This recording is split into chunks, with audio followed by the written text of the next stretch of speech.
Today, we are covering a significant move by General Motors. The company announced that it is cutting more than 200 salaried jobs, largely from its design engineering and CAD execution teams at its tech center near Detroit. This comes just after GM raised its profit guidance and saw its stock surge. The company said the workforce reductions are part of its restructuring to strengthen core architectural and engineering capabilities while bringing down overhead and protecting margins. GM's statement indicated that the cuts are not tied to individual performance, but to business conditions and organizational alignment.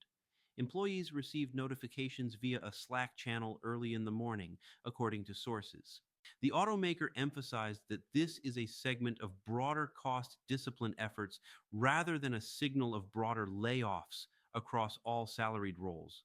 Yet the timing, amid strong earnings, signals GM wants investors and the market to view it as serious about margin improvement, not just revenue. To understand the full picture, let's zoom out into the broader context. Automotive industry earnings, tariff pressures, EV transition challenges, and labor cost structure.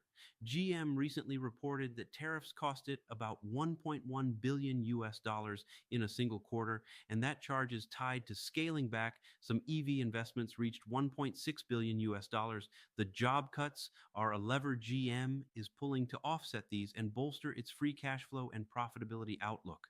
Historically, GM has done similar moves. In 2023, the company offered buyouts to most U.S. salaried workers as part of a 2-year cost-saving strategy targeting $2 billion. GM has large salaried workforce, about 50,000 in the U.S., so a few hundred jobs may seem small in relative terms, but symbolically and operationally they matter.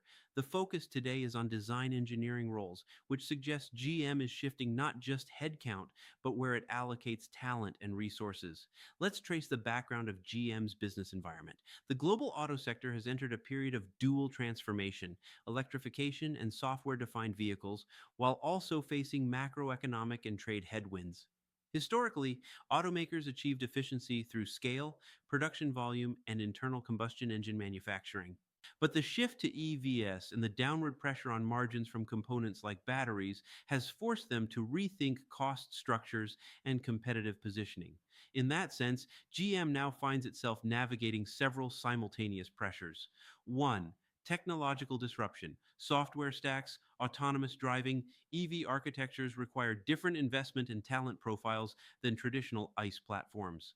Two, global trade and tariffs which affect procurement costs, supply chain complexity, and margins.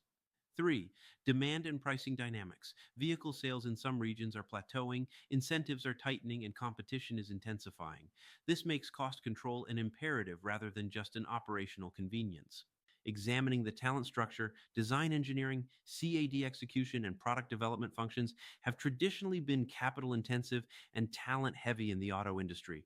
For GM, trimming these roles indicates a shift in how the company expects to develop vehicles, possible leaner architectures, more shared platforms, fewer unique regional programs, and perhaps more outsourcing or modular design. This aligns with the broader industry move from region-specific vehicles to global platforms and from traditional engineering to software-centric development cycles. Further back, GM's organizational history reveals patterns of structural resets. From the post-bankruptcy era after 2009 through subsequent transformations, GM has undertaken programs of cost reduction, platform consolidation, and workforce realignment. The current cuts may be part of yet another wave, one tailored to the realities of EV and software economics. The signal to the market is clear. GM wants to tighten supply-side levers, focus on high-margin trucks and SUVs in the near term, and use the savings to invest in new technologies. It's also useful to evaluate the labor and industrial relations context. With the UAW contracts negotiated recently, baseline labor costs have increased. GM must offset that through productivity gains or structural savings. Cutting salaried roles is a less visible way to reduce fixed overhead without renegotiating union terms or altering production shifts, but it does carry risk. If product development slows or talent leaves, innovation may suffer. On the investor side, the narrative changes. GM's share surge following earnings and guidance raise shows markets reward cost discipline and profitability. The combination of better than expected earnings, lower tariffs, insight, and job cuts presents a story of self-help, But execution is key. If GM can convert cost savings into higher free cash flow, dividend slash buyback expansion, and stronger margins, the market may re rate the stock positively. Conversely, if revenue falters or market shifts accelerate, cutting white collar jobs may look like a cost cutting desperation rather than proactive strategy. We must also consider the implications for employees and regional economies. In the Detroit Warren area and across Michigan, salaried engineering jobs are not just lines on a ledger. They sustain local livelihoods, innovation clusters, and supplier ecosystems. When GM cuts jobs, suppliers, contractors, and regional services may also feel the ripple. While GM emphasized this is not a broader layoff, the message is that corporate overhead and salaried functions are under scrutiny. Looking ahead, the question becomes, how will GM structure its next generation of vehicles?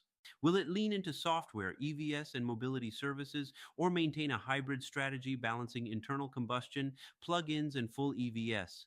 The design engineering cuts suggest GM may reduce program count, emphasize core competencies, and streamline its product pipeline. That may mean fewer unique models, more platform sharing, and faster development cycles if done well. In conclusion, GM's eliminated hundreds of salaried positions as part of a profit push and strategic realignment. It's a significant signal amid strong earnings of how the company plans to navigate the complex terrain ahead. Cost discipline, focus on high return segments, and structural alignment for the future of mobility. We follow breaking news, so follow us and subscribe to stay current.